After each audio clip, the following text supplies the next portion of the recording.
C'est parti. Gloire à Dieu. Voilà, merci à tous d'être là. Hein. Soyez les bienvenus, premièrement. Hein, comment tu t'appelles, ton prénom c'est Moi ouais. Audrey. Audrey. Et Ah, et la petite Théa. Ah ben, soyez les bienvenus dans la maison du Seigneur. Non pas dans l'église à Christophe, ça n'existe pas, mais dans la maison du Seigneur. Amen. Alléluia. Je bénis le nom de l'Éternel. Hein, merci pour tout ce qui est fait, tout ce qui a été fait. Je bénis son nom ce matin. Et je suis déjà réjoui dans mon cœur quand j'ai préparé le message de cette semaine par rapport à ce que le Seigneur a déposé sur mon cœur à travers la discussion que nous avons eue, que ce soit avec Francis ou d'autres personnes dans cette semaine. Le Seigneur conduit les choses. J'avais déjà prévu un enseignement sur autre chose en début de semaine, et puis le Saint-Esprit change les choses, et merci Seigneur. Hein? Et ce matin, nous allons nous encourager ensemble. Et vous savez que le Seigneur ne parle pas aux absents. Ça, c'est très important. Donc, si vous êtes là, je pense que c'est parce que le Seigneur voulait que vous soyez là et qu'il voulait surtout que vous écoutiez ce qui va être dit ce matin. Donc, j'aimerais qu'on puisse prendre un texte d'introduction, si vous voulez bien, ce matin, et nous allons aller dans l'Épître aux Éphésiens. Éphésiens 1. Et nous allons aller dans cet épître merveilleux, Éphésiens 1, à partir du verset 15 jusqu'au verset 19. Hein? Verset 1, alors chapitre 1, verset 15 à 19. Et ça va être le fil introducteur de notre message de ce matin, et nous allons être bénis ensemble. Nous allons rappeler des choses ce matin qui sont d'une basique, que vous avez entendu maintes et maintes fois. Mais nous allons avoir la compréhension différente par rapport à une histoire particulière. Alléluia. Merci Seigneur ce matin. Éphésiens 1, versets 15 à 19. Qui a la parole ce matin? Qui a la parole ce matin? Tu as la parole?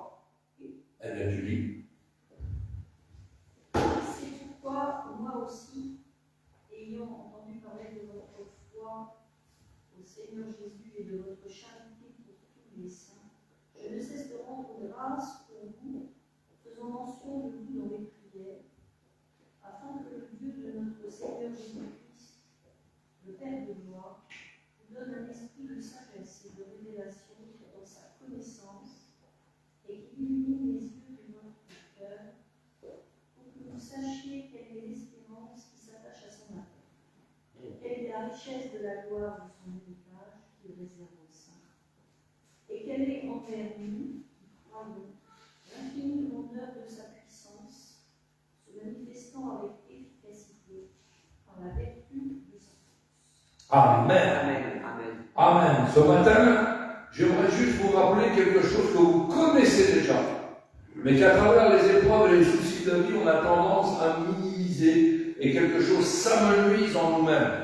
Alors, ne me dites pas que vous êtes à l'abri de ces choses-là. Moi-même, j'ai vécu ça, donc je pense que chacun a vécu des situations similaires.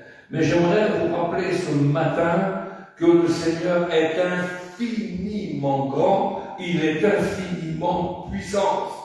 Nous allons voir ce matin l'infinie grandeur et l'infinie puissance de notre Seigneur Jésus. Et nous allons voir qu'il faut garder la foi. On est assis là. Garder la foi, même jusqu'à la mort. Très important. Garder la foi, même jusqu'à la mort. Où tu nous emmènes ce matin, ce moment. Nous allons plus la prière de l'apôtre Paul dans le livre des Éphésiens.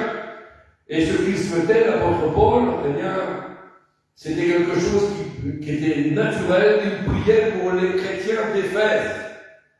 Et il souhaitait évidemment que l'église d'Éphèse, qui correspond à l'église d'aujourd'hui, la bonne église d'aujourd'hui, on est bien d'accord, on ne parle pas de l'église de l'Odyssée, l'église d'Éphèse d'aujourd'hui, sache quelque chose de très important, c'est que Dieu nous révèle l'infinie grandeur de la puissance de Jésus. Amen. Amen. Pas uniquement la grandeur passée, mais la grandeur actuelle, c'est-à-dire le présent. Alors nous avons lu dans Éphésiens cette lecture merveilleuse, Éphésiens 1, versets 15 à 19. L'apôtre Paul priait pour les chrétiens, ce qui est tout à fait logique. Comme tout pasteur, y compris moi, prie pour son assemblée. Et la prière de Paul, il souhaitait que l'église d'Éphèse d'aujourd'hui sache quelque chose de très, très important. C'est que l'église connaisse l'infinie grandeur et la puissance du Seigneur. Est-ce que vous la connaissez? Amen. Est-ce que vous l'avez expérimentée? Est-ce que vous la comprenez? Est-ce que vous la limitez? C'est des questions qu'on peut se poser ce matin. Et nous allons voir. Ce Jésus de Galilée, ce fils de Marie, qui est le Fils de Dieu, ce pédagogue qui faisait des miracles et des miracles merveilleux, il avait tout pouvoir, pouvoir sur la maladie, pouvoir sur la lèpre, pouvoir sur la nature, capable de marcher sur les eaux, capable même de changer l'eau en vin, capable de vaincre la mort. Lazare, dans un cimetière, est revenu à la vie par sa parole. La veuve de Nahum, qui enterrait son fils, n'a pas eu besoin d'aller jusqu'au cimetière, parce que Jésus a ressuscité le fils de cette veuve. Jairus avait une petite fille qui était morte. Jésus est entré dans la chambre et l'a ressuscité d'entre les morts. Il avait le pouvoir sur la maladie, sur la nature, sur le péché. Il était capable de dire tes péchés te sont pardonnés. Ce Jésus est merveilleux. Il avait pouvoir sur les démons. Il les a chassés. À Gadara a eu lieu le miracle du possédé qui a été libéré dans le passage de Jésus. Dans la région, Jésus était capable de nourrir des foules entières, des milliers, des dizaines de personnes avec quelques poissons et quelques pains. Il était capable de sauver une femme tombée dans l'adultère. Il est merveilleux. Il faisait beaucoup de miracles, de prodiges, de guérisons, etc., etc. Et c'est la raison pour laquelle, ce matin, nous disons, et nous redisons, redites-moi encore l'histoire de l'amour de Jésus. Amen. Amen.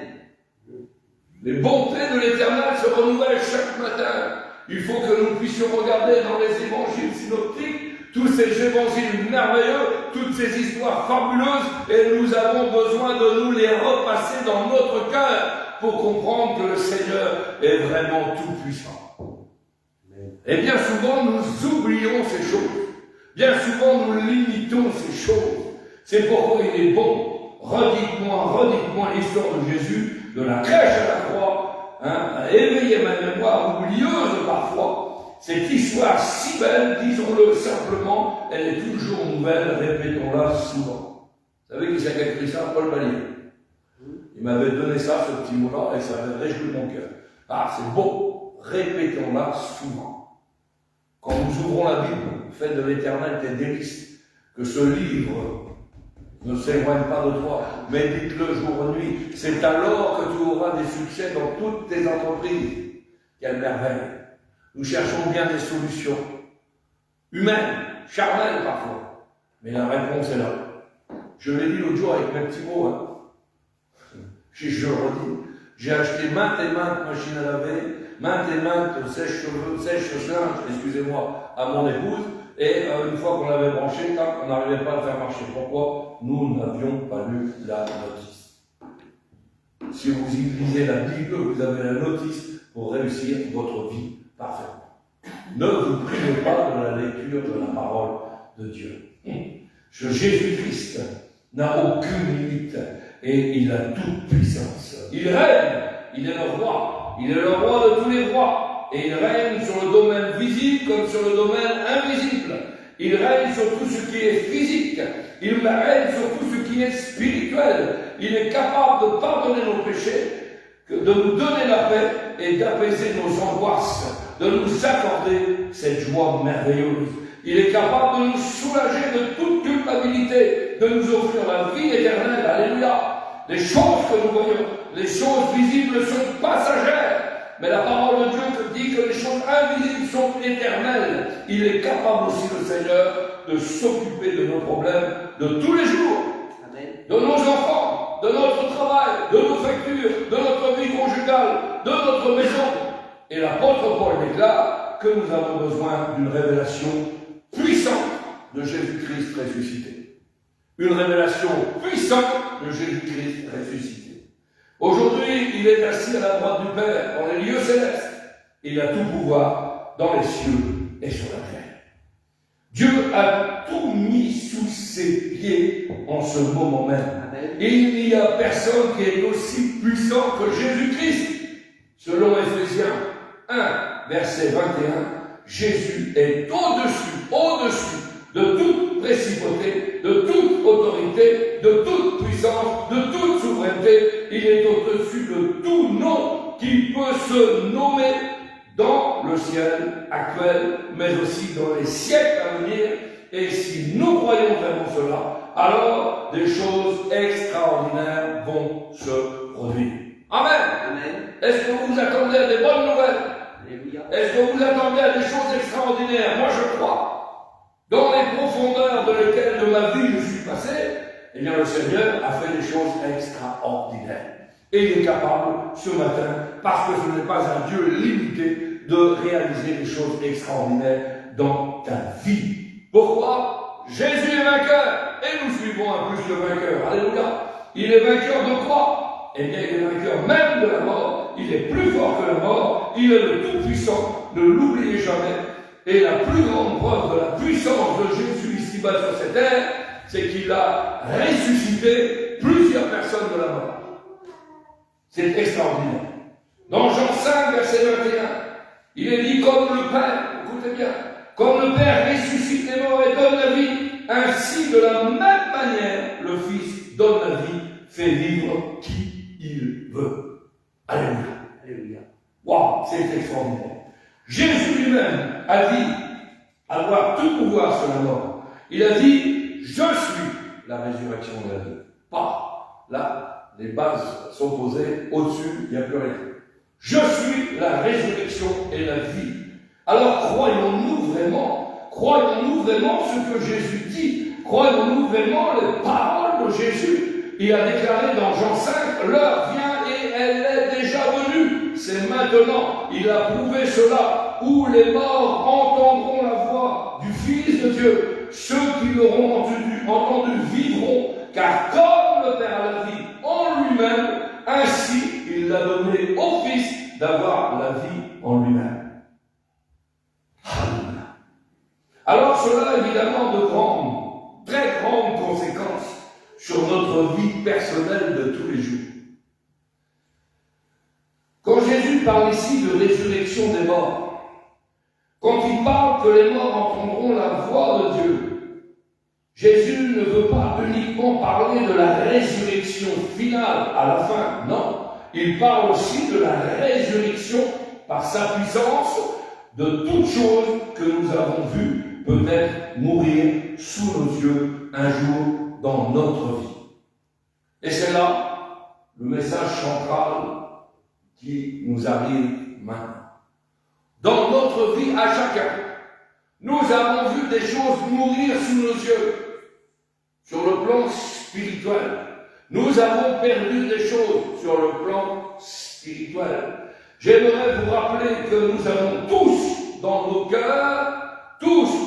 cœurs, une sorte de cimetière secret. Où c'est qu'ils vont venir, pasteur? Nous avons tous dans nos cœurs une sorte de cimetière secret où nous avons enterré un jour ou un autre quelqu'un ou quelque chose que nous avons déposé là il y a longtemps ou plus récemment. Nous avons enterré la personne ou la chose ou le travail ou un appel ou ceci, mettez ce que vous voulez, on y pense parfois et nous avons oublié malheureusement que par la puissance de Jésus-Christ, elle peut encore ramener cette chose-là à la vie. Est-ce que vous croyez ça? Quelque chose qui était oublié, qui était sur le coin, on n'y pensait même plus. On allait à la réunion et on continuait à prier notre Seigneur chez nous. Et on pensait que ce n'était pas possible. Ah, c'est pas pour moi. C'est pour l'autre, mais pas pour moi. Ah, puis ceci, ça arrivera peut-être pas chez nous. Et lui, il a eu sa bénédiction, mais peut-être pas moi. C'est des choses que nous avons mis de côté dans notre cœur. Mais nous avons oublié que la puissance de Jésus-Christ est capable de ramener cette chose-là à la vie. Quelle beauté! Quelle beauté! Satan fait des ravages. Et beaucoup de ses victimes ont beaucoup de raisons de baisser les bras. Mais je vais vous rappeler à nouveau, vous qui m'écoutez, que Jésus n'abandonne jamais. Jésus n'abandonne jamais. Ce qui paraît mort, ce qui semble mort à vos yeux, eh bien la Bible dit que le Seigneur ramène nos captifs à la vie. Alléluia! Il ramène nos captifs à la vie. Le Seigneur, eh bien, est le Dieu de la vie et nous avons différents exemples. Si vous enterrez quelque chose dans votre cimetière personnel, si quelqu'un, et cela est arrivé à des milliers et des milliers de personnes, y compris à moi j'avais enterré mon appel au mystère. Tellement que j'avais peur, tellement que je tremblais, tellement qu'on me faisait croire des choses. Je me cachais, j'étais comme Gédéon. Il y a presque armé. L'autre, mais pas moi, surtout pas moi. Je ne mérite rien, je ne suis pas un bon garçon, je ne suis pas la gloire de Dieu, c'est pour quelqu'un d'autre. Et je me suis caché. Et puis il y a eu des blessures dans le ministère après. Il y a eu des blessures avec des frères, des blessures avec des sœurs, des situations inextricables, des situations qui font mal. Et puis on a mis ça dans un coin de notre cœur, et puis c'est là. Et c'est là, et ça fait du mal, et ça fait du mal. Et ça fait du mal. C'est compliqué. C'est compliqué, très compliqué. Et toutes ces victimes de Satan, évidemment, ils ont de très bonnes raisons, à cause de ces ravages, de baisser les bras. Mais j'aimerais vous rappeler que Jésus n'abandonne jamais ce qui semble mort à nos yeux. Ce qui semble mort à nos yeux n'est absolument pas mort à ses yeux. Et ça, c'est quelque chose d'extraordinaire. N'abandonne jamais ce qui semble mort. Non. De la mort, il est capable de faire jaillir la vie. Quelle que soit la situation, on a besoin seulement de sa parole. Alléluia. Dis seulement un mot, rappelez-vous. Dis seulement une parole, Seigneur, et mon serviteur à la maison sera guéri. Alléluia. Dis seulement une parole. Dis seulement une parole, Seigneur. Et puis là, j'aimerais m'adresser à des parents. Et je suis parent. Pour mon fils, pour nos enfants, qui s'éloignent de nous, ça fait mal. Ça aussi, ça fait partir de notre petit cimetière personnel. On a des enfants qui s'éloignent de nous. Mon fils, qui chantait en chorale, est parti aujourd'hui dans le monde. Et puis alors,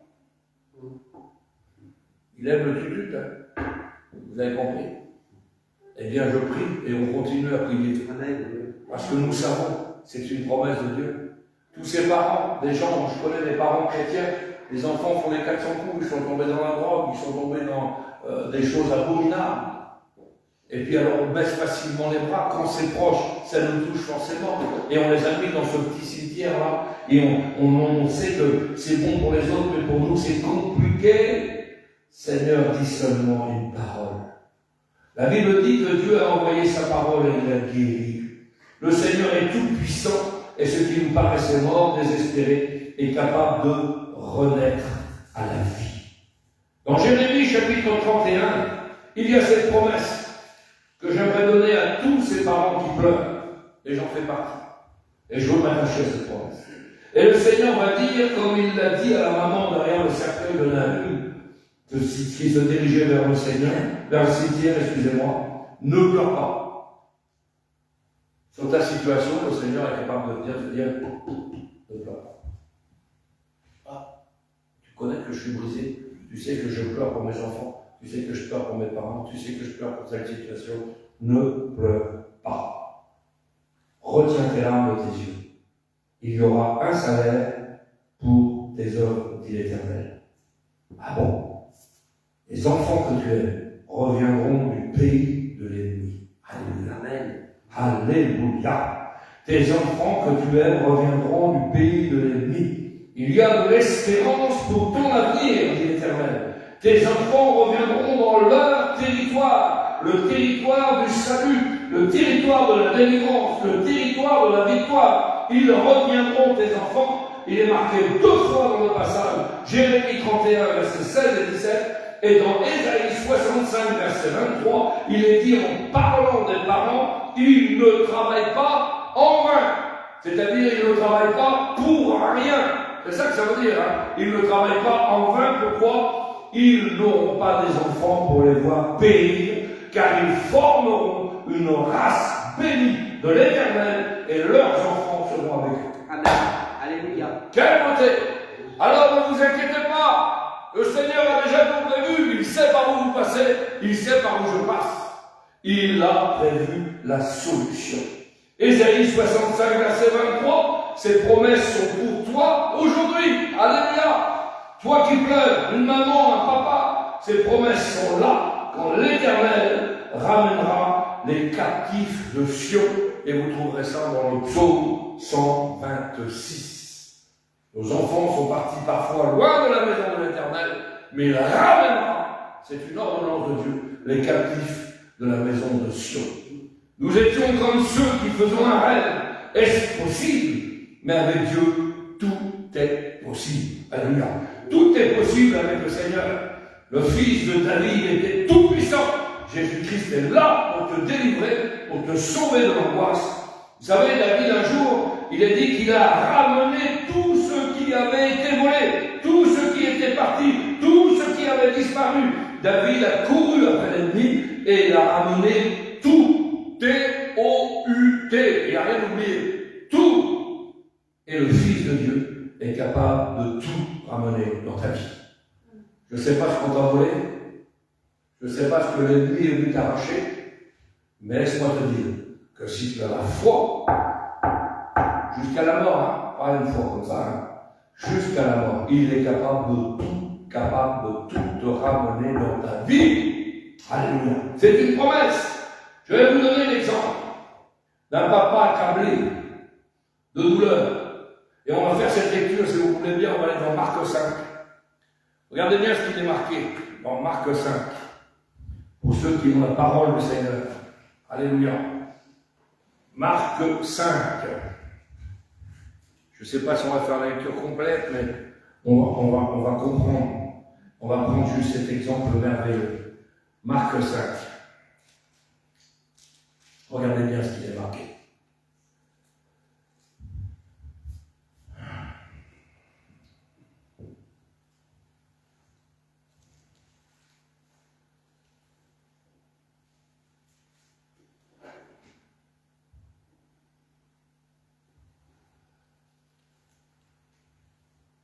La résurrection de la fille de Jairus. On va prendre à partir du verset 21 et on va faire la lecture, tant pis, jusqu'au verset 43. Vous avez 5 minutes? Hein? Pas de problème, on est bien? Merci Seigneur. Marc 5, verset 21. Jésus dans la barque regagna à l'autre rive où une autre grande foule s'assembla près de lui. Il était au bord de la mer. Alors vint un des chefs de la synagogue nommé Jairus, qui l'ayant aperçu se jeta à ses pieds. Et lui adressa cet instant de prière. Vous savez ce que c'est l'instant de prière?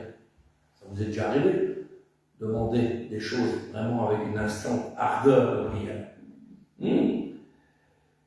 Il lui adressait cet instant de prière. Ma petite fille est à l'extrémité. Viens, impose-lui les mains afin qu'elle soit sauvée et qu'elle vive.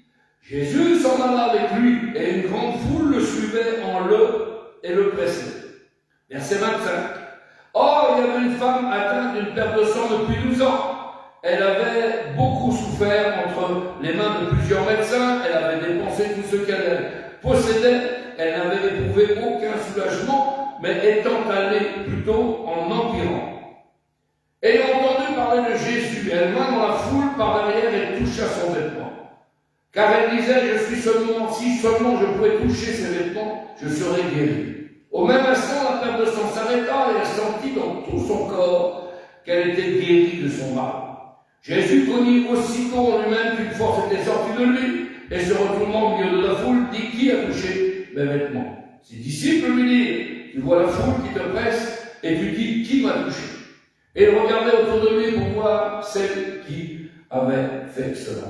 La femme effrayée et tremblante, sachant qu'il s'était passé en elle, vint se jeter à ses pieds et lui dit toute la vérité. Mais Jésus lui dit, ma fille, ta foi t'a sauvée, va en paix et sois guérie de tout mal.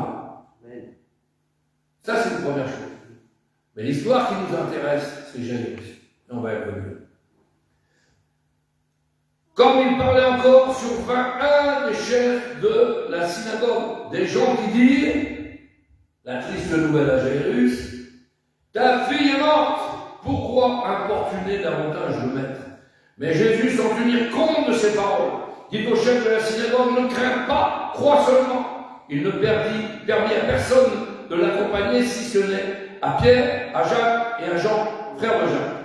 Ils arrivèrent à la maison du chef de la synagogue, où Jésus vit une foule bruyante et des gens qui pleuraient et poussaient de grands cris. Il entra et il leur dit, pourquoi faites-vous du bruit? Pourquoi pleurez-vous? L'enfant n'est pas mort, elle dort. Il se moquait de lui. Alors ayant fait sortir tout le monde, il prit avec lui le père et la mère de l'enfant et ceux qui l'avaient accompagné, et il entra là où était l'enfant. Il la saisit par la main et lui dit, Talita Kumi, ce qui signifie jeune fille, lève-toi, je te le dis. Aussitôt la jeune fille se leva et se mit à marcher, car elle avait 12 ans. Et ils furent dans un grand étonnement. Jésus leur adressa de fortes recommandations pour que personne ne sût la chose, et il dit qu'on donna à manger à la jeune fille. Amen. Amen. Pourquoi j'ai fait cette longue étude? On va décortiquer un petit peu ce que la parole de Dieu nous dit.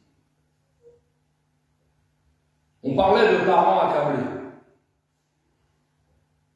Ce papa était fortement accablé. Je donne cet exemple. Et la Bible dit dans Marc 5 qu'il s'est jeté aux pieds de Jésus. Et il l'a supplié. Ce père éprouvé est allé vers Jésus pour demander la guérison de sa fille mourante à l'extrémité. Amen. Bon réflexe. Merci Seigneur. Nous le faisons tous. Nous sommes capables de le faire. D'accord. Pas de problème. Jairus, c'était le nom du père, et Jairus représente la plupart des chrétiens. La plupart des chrétiens sont comme Jairus. Je vais m'expliquer.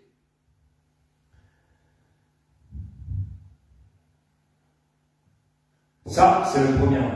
Nous savons, comme Jairus, que Jésus est notre seul espoir. Vous êtes d'accord avec ça? Notre seul espoir, c'est Jésus. Pas de problème. Alors nous courons vers lui dans l'épreuve. Vous me suivez? Nous l'implorons. Nous implorons sa miséricorde. Nous implorons son secours. Nous implorons son aide. C'est ce que nous avons l'habitude de faire dans nos situations. Et deuxièmement, Jairus avait une bonne dose de foi, comme chacun d'entre nous. Nous avons une bonne dose de foi. Il a dit à Jésus, ma petite fille est à l'extrémité, viens, impose-lui les mains afin qu'elle soit sauvée et qu'elle vive. C'est de la foi, non? Cela voulait dire, Seigneur, tu es le seul, tu es l'unique, pour son besoin, tu as tout pouvoir et tu peux l'empêcher de mourir. Amen. Gloire à Dieu, il n'y a pas de problème. Jésus-Christ a répondu à la foi de ce papa, il a répondu à la foi de cet homme, et Jésus, la Bible dit, s'en alla avec lui. Quelle beauté quand nous marchons avec Jésus. Amen. Quand le Seigneur marche avec nous dans notre problème, ou vers notre problème, on est dans la joie. On sait qu'il est là. Et la Bible nous dit et nous rappelle qu'il sera là tous les jours jusqu'à la fin du monde. Donc il est avec nous. Et on avance vers notre problème. Là, on est tous d'accord. Jairus, maintenant, son cœur est plein d'espoir. Alléluia. Merci Seigneur. Il marche avec moi. Mon cœur est plein d'espoir. Jésus va certainement faire quelque chose pour sa vie, qui est à l'extrémité. Et peut-être, se dit-il dans une pensée terrible, parce que l'ennemi est toujours là, il va dire peut-être il s'est dit en marchant, avec Jésus en direction de la maison, et si nous arrivions trop tard? Et nous avons souvent cette pensée-là. Oui, mais, parce que vous avez vu que pendant sa marche, Jésus s'est quand même occupé d'une femme. Jairus, on ne voit pas sa réaction dans la parole de Dieu, donc on n'extrapole pas la parole de Dieu, mais il a dû dire à un moment donné, je t'ai appelé pour un problème, t'en as un autre sur ta route, ok, je te laisse faire, mais le temps presse. Ma fille est mourante. Mon problème est important, Seigneur. Mon problème est important, Seigneur. Alors c'est gentil qu'elle est avec moi, qu'elle est sur la route avec moi, vers mon problème, et il semblerait que tu sois affairé à autre chose. Non? D'accord. Si nous arrivions trop tard, avec Jésus, c'est merveilleux. Il est à côté de moi, mais le temps presse. Ma fille va mourir. Et beaucoup de chrétiens sont dans cette considération-là. Alors cela ne servira plus à rien que Jésus vienne, si ma fille meurt. Alors évidemment, si on pense comme ça, c'est que notre foi est limitée. Nous avons une foi limitée. Jésus n'a-t-il pas dit « Je suis la résurrection et la vie » Est-ce que c'est une promesse de Jésus ou pas? Hein? Je suis la résurrection et la vie. Et devant notre problème, des fois, oui, mais bon. Et là, évidemment, si on croit cela, nous pouvons avoir l'esprit tranquille et le cœur en paix. Je vous le dis, moi qui vous prêche, je n'ai pas toujours l'esprit tranquille et le cœur en paix. Mettez votre nom. Mettez votre nom. Vous avez toujours l'esprit tranquille et le cœur en paix? C'est pas toujours évident. Jésus se situe au-delà du temps, bien aimé Seigneur. Car avoir plus de temps ne sert à rien dans cette situation-là. Ce n'est pas le temps dont nous avons besoin. Ce dont nous avons besoin, c'est de Jésus seul. Et de Jésus seulement. Alléluia. Lui-même. On a besoin uniquement de Jésus. La Bible dit, c'est dans le calme et la confiance que sera ta force. Pas toujours évident. Hein? C'est dans la tranquillité et le repos que sera notre salut. Oh, d'accord. Il y a des choses qui nous trouvent quand même dans nos vies. Ésaïe 7. Regardez-moi ce que nous dit Ésaïe 7. Sois tranquille, ne crains rien, que ton cœur ne se trouble pas, ne s'alarme pas. Beaucoup de fois dans la Bible, nous lisons par le prophète Ésaïe. Dans Ésaïe, nous voyons toujours ce leitmotiv qui revient fois après fois. Dans Ésaïe 35, qu'est-ce que nous lisons? Nous lisons au verset 3 et au verset 4 cette belle et merveilleuse promesse. Fortifiez-vous, les mains languissantes, affermissez les genoux qui chancellent, dites à ceux qui ont le cœur troublé, prenez courage, ne craignez pas, voici votre Dieu, la vengeance viendra, la rétribution de Dieu, il viendra lui-même et vous sauvera. Amen. Ne crains pas. Nous avons aussi Ésaïe 41, verset 10, où il est dit, ne crains rien, car je suis avec toi. Ne promène pas des regards inquiets, car je suis ton Dieu, je te fortifie, je viens à ton secours, je te soutiens de ma droite triomphante. Ésaïe 43, verset 1, ainsi parle maintenant l'Éternel, celui qui t'a formé, ne crains rien, car je t'ai racheté, je t'appelle par ton nom, tu m'appartiens, tu es à moi, si tu traverses les eaux difficiles, je serai avec toi, et les fleuves ne te submergeront pas. Si tu marches dans le feu de l'épreuve, si tu ne brûleras pas, la flamme ne t'embrasera pas, car je suis l'Éternel ton Dieu, le Saint d'Israël ton Sauveur. Alléluia! Et il semble que devant la difficulté, on a tendance à oublier ces promesses de Dieu pour nos vies. C'est terrible. À tel point que, vous savez combien est écrit de fois dans la Bible, ne crains pas, crois seulement? 365 fois. Il y a 365 jours dans l'année. Ça veut dire que Dieu connaît tellement sa créature qu'il est obligé de nous rappeler chaque matin, ne crains pas, crois seulement.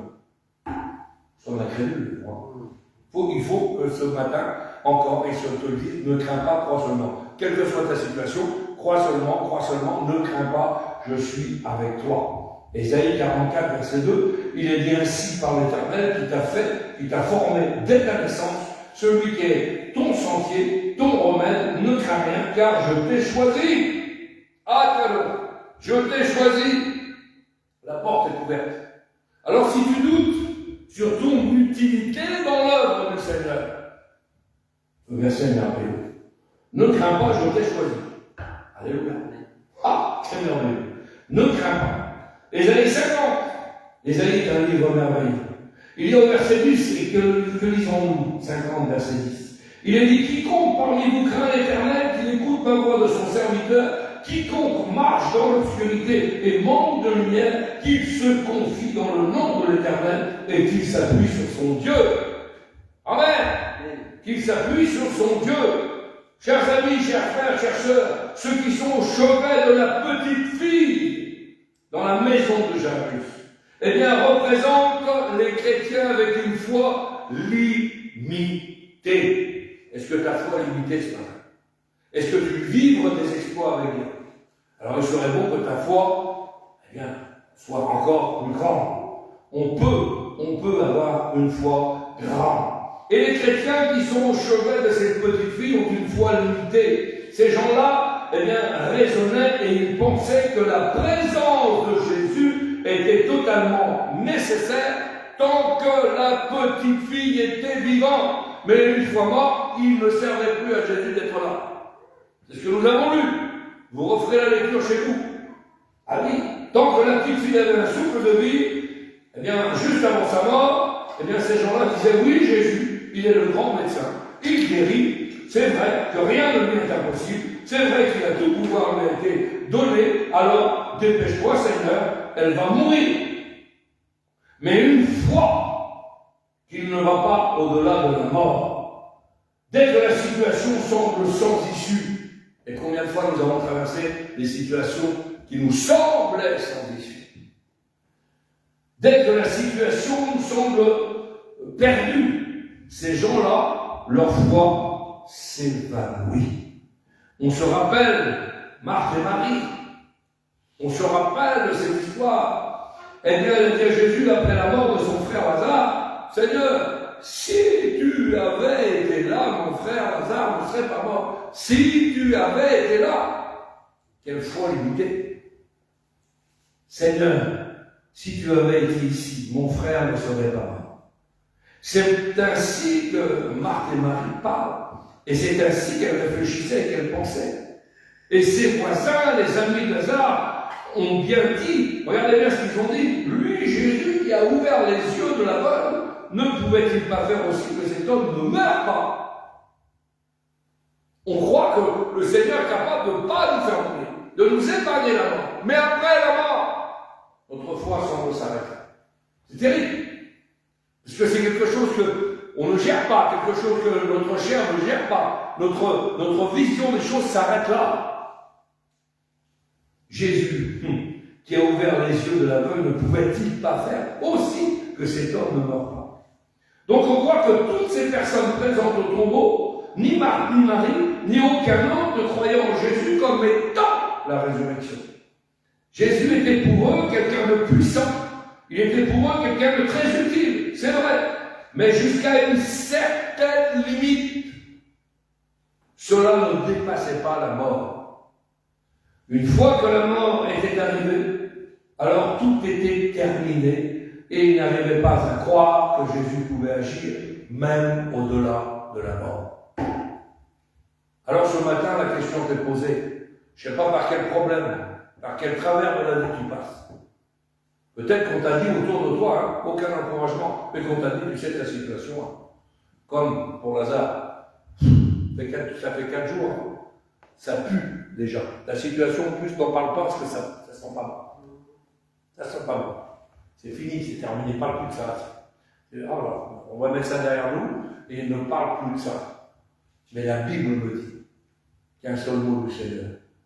La situation qui était morte et enterrée est revenue à la vie. Amen. Si on t'a enterré ton programme, ta spiritualité, tes envies, tes besoins, ton engagement, on peut avoir enterré ça dans ta vie. Laisse-moi te dire que même si ça a été mis de côté, le Seigneur est capable de ressusciter une situation qui était morte. Alléluia! Amen. Et ça va surprendre certains parce que leur foi était limitée. On l'a suivi jusqu'à temps qu'il tombe. puis après, bon, c'est fini pour lui. C'est terminé pour elle. Il n'y a plus de solution. Avec ses enfants, c'est fini. Avec un tel, c'est fini. Avec un tel, c'est fini. Oh, puis alors, c'est une situation compliquée, on ne peut même pas en parler. Ça pue déjà, c'est pas bon. C'est ce qu'ils ont dit. Cette foule devant le tombeau de Lazare. Et Jésus est arrivé. Sors! Fini, terminé. La situation était vivante et bien vivante. Alléluia! Le Seigneur est bon, bien aimé. Jésus était pour eux quelqu'un de puissant, mais limité. Non, ça ne dépassait pas la mort. Jésus pouvait agir même au-delà de la mort. Et c'est pareil pour ceux qui entouraient la fille de Jairus. Quand elle est morte, regardez bien la lecture, je vous invite à refaire cette lecture qu'on a lue dans l'évangile de Marc. Ils ont perdu tout espoir. Ils ont perdu le peu de foi qu'ils avaient. Ils ont pris le pouls de la petite fille. C'était fini. Et ils ont annoncé sa mort. On a envoyé un émissaire vers Jairus. Il allait commencer à se préoccuper, non plus de la petite fille, mais il allait commencer à s'occuper des funérailles. Cérémonial, et vas-y, c'est parti. Là, la page est tournée. Et on passe sur autre chose. Je ne sais pas qui a organisé les funérailles d'un tel ou d'un tel, spirituellement parlant. Ben, laisse-moi te dire qu'ils se sont trompés. Parce que le Seigneur n'est pas encore intervenu. Alléluia. C'est merveilleux. C'est merveilleux. Cette histoire est merveilleuse. Hein? Ils ont envoyé un messager vers le père de Jairus. C'est toujours des mauvais messagers dans ta vie, qui viennent vers toi pour t'annoncer des mauvaises nouvelles. Ta fille est morte. Hein? C'est brutal, c'est net. Ta situation, c'est mort. C'est foutu. C'est viré. C'est out. Mettez ce que vous voulez, hein. Tes enfants, on les attend pas. Un médecin qui va venir vers un malade, on ne peut plus rien faire pour vous. Mais mettez ce que vous voulez. Ça correspond à ce qu'il dit, c'est terminé. Ta fille est morte. Pourquoi importuner encore le maître? Ah, bonne question, Valérie. Pourquoi encore importuner le maître? Imaginez, c'est comme un coup directement dans le cœur du père qui met sa fille et il s'est dit, on aurait peut-être dû presser le pas, on aurait peut-être dû courir, et maintenant il entend le verdict final, ta fille vient de mourir. Alors quel enseignement peut-on en tirer aujourd'hui pour nos vies personnelles? Aujourd'hui, peut-être que ta vie de couple est morte, et on te dit ça sert à rien. Peut-être que tu n'avances pas professionnellement, et on te dit ça sert à rien. Peut-être que ta santé ne s'arrange pas, et on te dit ça ne sert à rien. N'importe pas Jésus. C'est fini, le Seigneur ne peut plus rien faire pour toi. Mettez ce que vous voulez. Pourquoi importuner davantage le maître? Pourquoi persister quand tout est fini? Alors abandonne, lâche, c'est sans issue. Rappelez-vous la femme de Job. Job a tout perdu en une seule journée. Vous voyez venir. Elle n'a pas supporté toutes les épreuves que Job a traversées, sa compagne. Et à la fin de sa vie, elle a un ulcère. C'était comme un cancer à l'époque, nous voyons des choses terribles. Sa femme s'est retournée vers Job et a dit ton Dieu à toi. Abandonne ton Dieu à toi. C'est plus le mien déjà. Et meurt. Tiens, quel encouragement. La chair de ta chair. Laisse tomber. C'est plus pour toi. C'est fini, c'est mort pour toi. Abandonne ton Dieu. Et meurt. Je savais que tu pouvais faire de ton mieux, Seigneur, mais merci quand même. Tu as été jusqu'avec moi, tu es venu pour prier pour ma petite, c'est bien. Mais c'est trop tard. J'aimerais vous dire et vous rappeler quelque chose. C'est que jamais rien n'est perdu avec Jésus. Alléluia. Rappelez-vous que jamais rien n'est perdu avec Jésus. Ces paroles peuvent aussi avoir une très grande signification pour vous. Mais pour Jairus, elles n'avaient aucune signification. Jésus s'est retourné et a parlé à ce père de famille. Relirez la lecture. Et il a été obligé de prendre à part un coin et de lui dire, Jairus, écoute bien ce que je vais te dire. C'est moi qui te parle. Le Seigneur, écoute bien ce que je vais te dire. Et le Seigneur peut parler à une situation ce matin particulière. Écoute-moi bien ce que je vais te dire. Un tel ou un tel. Écoute bien. Je vais te dire quelque chose. Tu viens d'apprendre que ta fille vient de mourir. Écoute bien ce que je vais te dire. Jairus, ne crains pas, crois seulement. Voilà lui. Ne crains pas, crois seulement. J'aime le Jésus. Le mais de Jésus. Le don de Jésus dans la parole de Dieu. Vous savez, quand on est des béréens et qu'on scrute les Écritures, c'est quelque chose de terrible. Il y a telle situation qui arrive, mais M-A-I-S, Jésus. Ah, la malédiction dans les mots. Mais Jésus, quelle beauté. Mais Jésus, il y a une mauvaise nouvelle qui arrive, mais Jésus. Sans tenir compte, sans tenir aucun compte, dit la parole de Dieu. Cela veut dire qu'il est sourd littéralement à ce qui vient d'être dit. Hein? Sans tenir compte de ses paroles, il dit à Jairus, ne crains pas, crois seulement. La foi qui s'arrête à la mort n'est pas la vraie foi, bien-aimé du Seigneur. Jésus a laissé filer le temps parce qu'il voulait que ceux qui étaient autour de lui croient en son pouvoir de ressusciter les morts. Et pour que les foi l'emportent sur le désespoir, et bien même sur la mort. Jésus donc ne s'en retourna pas. Jésus a continué sa marche, même si au bout de la marche, il y avait un cadavre. Ta situation est morte, mais Jésus continue à traverser avec toi vers cette situation qui est morte et enterrée pour certains. Il s'en va vers la situation cadavérique et totalement morte. Jésus n'est pas reparti. Jésus a continué son chemin dans la maison de Jairus. Quelle scène extraordinaire! Dans la maison, à l'intérieur, c'était la confusion totale, et cela m'attriste à chaque fois que je lis les événements. Lors de l'arrivée de Jésus chez Jairus, il y avait de la crainte, il y avait de la douleur, il y avait une totale confusion, il y avait des pleurs, il y avait des cris, il y avait des gémissements, il y avait tout ce qu'on ne pouvait pas. On ne savait pas quoi faire si Jésus, s'il avait été là. Mais maintenant, la mort règne en maîtresse, et tous étaient en train d'agir comme si Jésus était simplement en train d'arriver à l'enterrement. Jésus est venu, c'est-à-dire tu vas assister à la funérailles de Jésus. C'est ça qu'on est en train de voir dans la parole de Dieu. Alors, quelle beauté. Il venait peut-être pour apporter ses condoléances, c'est ça, il était là, tout le monde était dans la crainte, dans la panique totale. Chers amis, malgré tout cela, Jésus a fait preuve de bienséance. Alléluia. Jésus va assister non pas à des funérailles, mais à une résurrection. Gloire à Dieu. Il est capable. Il dit, quand il arrivait à la maison des chefs de la synagogue, où Jésus vit une foule bouillante, des gens qui pleuraient, qui poussaient de grands cris, il entra et leur dit, tout simplement, pourquoi faites-vous du bruit? Pourquoi tu pleures? Pourquoi tu gémis ce soir? Pourquoi tu t'inquiètes de ta situation?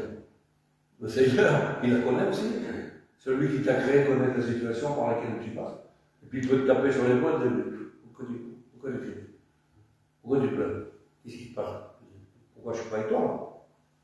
Pourquoi vous criez? Pourquoi vous criez? C'est ce qu'il dit, c'est extraordinaire. Pourquoi pleurez-vous? Hein? L'enfant n'est pas mort. La situation n'est pas morte. Elle dort. Quelle nuance. Imaginez-vous un petit peu. C'est irraisonnable pour un esprit humain. Et en plus, les gens se moquaient de lui. C'est marqué noir sur blanc. Et il va leur dire, cela veut dire dans d'autres versions, il le tournait en dérision. Raison pour laquelle il y a tant d'agitation dans la vie de beaucoup de gens, parce qu'ils croient que Jésus est incapable de ressusciter ce qui est mort. Il dit dans Catimini, eh bien, vous savez, Jésus, ce n'est pas vraiment, il ne sait pas ce qu'il fait, il arrive trop tard, les choses sont allées trop loin, maintenant ça ne sert à rien, on ne peut plus reprendre ces choses-là. Ils ne comprennent pas. Ils ne croient pas que Jésus est en train de continuer à œuvrer dans ce que eux avaient déjà abandonné. Le Seigneur continue à œuvrer dans ta vie, alors que peut-être même toi tu as déjà abandonné. Quelle beauté! Quelle beauté! Ils ne comprennent pas. Ils ne comprennent pas. Et il leur dit, ne vous moquez pas, ne riez pas, jamais de Jésus. Hein. Pourquoi avez-vous baissé les bras? Tenez bon, faites-lui confiance. Non seulement il peut, mais il va et il veut la ressusciter. C'était son idée de départ. Alors qu'est-ce qu'il a fait? Eh bien, il a fait quelque chose de très simple. Il a ouvert la porte. Foutez-moi le camp. Dehors! Et aujourd'hui, dans ta vie, tu as encore un problème, des situations où tu peux dire à tes situations, dégage, tu n'as rien à faire ici. C'est la maison du Seigneur. Ici, c'est Jésus qui règne. Alors, les craintes, les problèmes, ouvre ta porte, ouvre ta fenêtre, dehors, mets tes soucis dehors. Dehors, il l'a fait. Il l'a fait. Merci Seigneur, c'est merveilleux. Dehors, quelle beauté. Sortez tous de la maison. Il a pris avec lui uniquement le père et la mère de l'enfant et ceux qui l'avaient accompagné. Ça vous fait pas penser à quelque chose? Il prendra uniquement ceux qui l'ont accompagné toute leur vie. C'est terrible. Mais c'est d'une simplicité basique de l'évangile. Moi, je n'ai pas fait des grandes écoles, mais quand je lis la parole de Dieu, il me semble que c'est flagrant. C'est des choses évidentes en fait. Il prendra uniquement ceux qui l'ont accompagné. Est-ce que tu l'accompagnes toujours? Est-ce que tu lui fais confiance toujours? Il est entré avec ceux qui l'ont accompagné. Et là où était l'enfant, il lui a juste saisi la main. Il a dit, Talita Koumi, jeune fille, je te le dis, lève-toi. Et s'il passait quoi? Celui qui avait créé les univers, les océans, les montagnes, les fleuves, les océans, les baleines, celui qui avait créé les étoiles et sa parole, il doit y avoir une action qui répond. Lève-toi, jeune fille, et la jeune fille s'est levée automatiquement sur son séant. Alléluia. Gloire à Dieu. Amen. Si on veut connaître bien plus sur Jésus, alors il nous fera connaître sa puissance de vie. Là où nous avons été confrontés à la mort, plus besoin de supplier d'eux, avoir une réponse avant qu'il ne soit trop tard. Il n'est jamais trop tard avec Jésus. Si la réponse tarde, attends-la, dit la Bible. On ne se lamentera pas, on ne tremblera pas devant la puissance de Satan, comme s'il avait remporté la victoire. Non et non. Quand les choses iront de mal en pis, on se dira plus, c'est trop tard, tout est perdu, Dieu ne peut plus sauver la situation, il faut lui faire confiance, alléluia, même quand tout semble perdu, quand il est avec nous. Eh bien, quand il semble plus n'avoir d'espoir, que la mort, que le chômage, que le problème, que la santé, quand toutes ces choses eh bien, sont sur nos vies, la Bible dit, ils furent tous dans un grand étonnement. Le Seigneur veut et va te surprendre encore et encore. Alléluia! Merci Seigneur ce matin. J'espère que vous avez compris l'essentiel du message. Une situation qui paraît morte. Une vie qui paraît compliquée. Des problèmes qui surgissent sur nous. Quand on vous dit, il n'y a plus d'espoir. Oh là là, vous avez été trop ceci, trop cela, oh là là, votre situation, on vous met de côté. On vous évite. Parce qu'on pense que ça, c'est humain. C'est très humain. On l'a fait pour moi, hein. Je vous rassure. Donc je sais que ça existe. Eh bien, laissez-moi vous dire que Dieu n'a jamais dit son dernier mot. Alléluia. Et que tant que Dieu est avec vous, la Bible dit qui sera contre vous. Si vous êtes dans sa main, personne ne peut vous ravir de sa main. Le Seigneur est avec vous et il veut que vous soyez dans son plan divin.